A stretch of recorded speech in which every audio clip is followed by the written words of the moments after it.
আজকে আমরা যে দুটো টার্ম এখানে নিয়েছি a⁴ b² c এবং a²b³ c⁴ এই দুটো টার্মের HCF এবং LCM দুটোই আমরা বের করব। প্রথম যে টার্মটা এখানে রয়েছে সেই টার্মটা যদি আমরা এখান থেকে লিখি যে a⁴ b²c a⁴ b²c এটাকে যদি আমরা ইন্ডিভিজুয়ালি ভেঙে দিই a⁴ দ্যাট মিন্স এখানে এ রয়েছে কটা? 4টে। তাহলে a multiplication a multiplication a multiplication a b² কে লেখা যাবে b মাল্টিপ্লিকেশন b c শুধু c। একই রকমভাবে সেকেন্ড যে আমাদের টার্ম রয়েছে a²b³ c এটাকে যদি আমরা সেকেন্ড টার্মটাকে যদি আমরা এভাবে ভেঙে লিখি তাহলে আমরা এটাকে লিখতে পারি a multiplication a multiplication b multiplication b multiplication b multiplication c। তাহলে আমরা যদি প্রথমে এলসিএম বের করি বা লসাগু যদি আমরা এখান থেকে বের করি তাহলে আমরা কি পাচ্ছি? আমরা আগের ক্লাসেই ডিসকাস করেছিলাম যে আমাদের কমন যে পার্টটা রয়েছে আমাদের সেই কমন পার্টটাকে আগে লিখে নিতে হবে। দুটো টার্ম থাকুক কিংবা তিনটে টার্ম থাকুক, যে টার্মই থাকুক, কমন যে ডিজিটগুলো বা অ্যালফাবেটগুলো থাকবে সেগুলোকে আমরা আলাদাভাবে লিখে নেব। এখানেও এ রয়েছে, দুটো এ এখান থেকে নিয়ে নিলাম।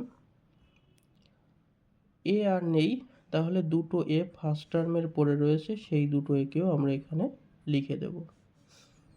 বি রয়েছে দুটো টার্মেই, তাহলে সেখান থেকে একটা বি আমরা লিখে নেব এবং সি রয়েছে দুটো টার্মে, সেখান থেকে একটা সি আমরা লিখে নেব।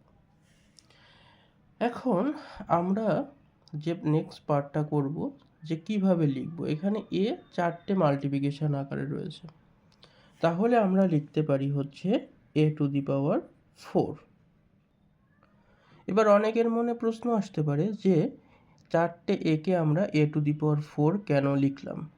এখানে অ্যালজেব্রিক আর একটা এক্সপ্রেশনে আমাদের তাহলে যেতে হবে, সেটা হচ্ছে এখানে প্রতিটার পাওয়ার কত করে রয়েছে? 1 করে, যে a⁴1 a⁴1 a⁴1 a⁴1।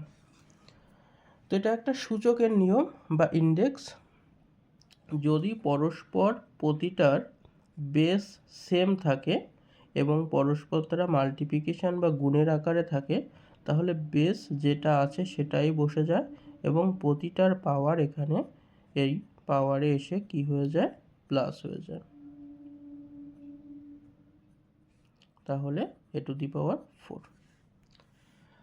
এবং একই রকমভাবে এর প্লাসের একটা আছে, যদি এরকম থাকতো a plus a plus a plus a, তখন এটাকে আমরা লিখতাম হচ্ছে 4a। আমরা এর ডিটেলসে আরও যাব যখন অ্যালজেব্রিক এক্সপ্রেশন নিয়ে আমরা আরও বিভিন্ন ধরনের ম্যাথামেটিক্যাল প্রবলেম সলভ করব, তখন এর ডিটেলসে আমরা আরও খুব ভালোভাবে আলোচনা করব ক্লাসে। তাহলে আমাদের a⁴ into B into B করলে আমরা পাচ্ছি সে একই রকমভাবে b² ইন্টু সি। এটাকে খুব ছোটোভাবে লিখে দিতে পারি a⁴ b² c। এটাই হচ্ছে আমাদের কি? এলসিএম। এবার আমরা যদি একই রকমভাবে এই সিএফ বা গসাগু যদি আমরা বের করতে চাই, তাহলে আমাদের কি করতে হবে? সেক্ষেত্রে আমাদের দেখে নিতে হবে কমন পার্ট কি কি রয়েছে। আনকমন কোনো পার্ট আমরা গসাগুতে নেব না। আমরা আগের ক্লাসেই ডিসকাস করেছি, এতদিনে আশা করি সেই ব্যাপারগুলো তোমাদের সবার মাথার মধ্যে ভালোভাবে রয়ে গিয়েছে। তাহলে আমরা এখানে কমন পার্ট কি কি পাচ্ছি দুটো টার্মের মধ্যে? এখানে একটা এ রয়েছে এবং গসাগুর ক্ষেত্রে আমাদের তাহলে দেখতে হবে কমন পার্ট কী কী রয়েছে। তাহলে আমরা দেখতে পাচ্ছি ফার্স্ট টার্মেও এ রয়েছে, সেকেন্ড টার্মেও এ রয়েছে, তাহলে আমরা এখানে একটা এ লিখে দিচ্ছি। আবার ফার্স্ট টার্মেও এ, সেকেন্ড টার্মেও এ, তাহলেও এখানে একটা আমরা কি করছি, এ লিখে দিচ্ছি। আমাদের তার পরবর্তীতে দেখতে হবে আর কি এখানে রয়েছে। আর কমন থাকার মধ্যে আমরা দেখতে পাচ্ছি ফার্স্ট টার্মে বি রয়েছে, সেকেন্ড টার্মেও বি রয়েছে, তাহলে এখানেও একটা বি লিখে দিতে পারি।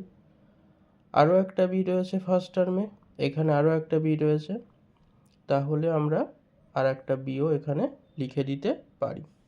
ফার্স্ট টার্মে একটা সি, সেকেন্ড টার্মেও একটা সি, তাহলে আর একটা সি লিখে দিলাম। আনকমন কোনো পার্ট আমরা কি হচ্ছে এখানে কিন্তু নেব না, তাহলে আমরা গসাগু পাচ্ছি এ স্কোয়ার বি স্কোয়ার সি। এটাই হচ্ছে আমাদের ফাইনাল গসাগু। তাহলে আজকে এই অবধি। আমরা পরবর্তী কোনো ভিডিওতে নেক্সট কোনো একটা টপিক নিয়ে আবার আলোচনা করব।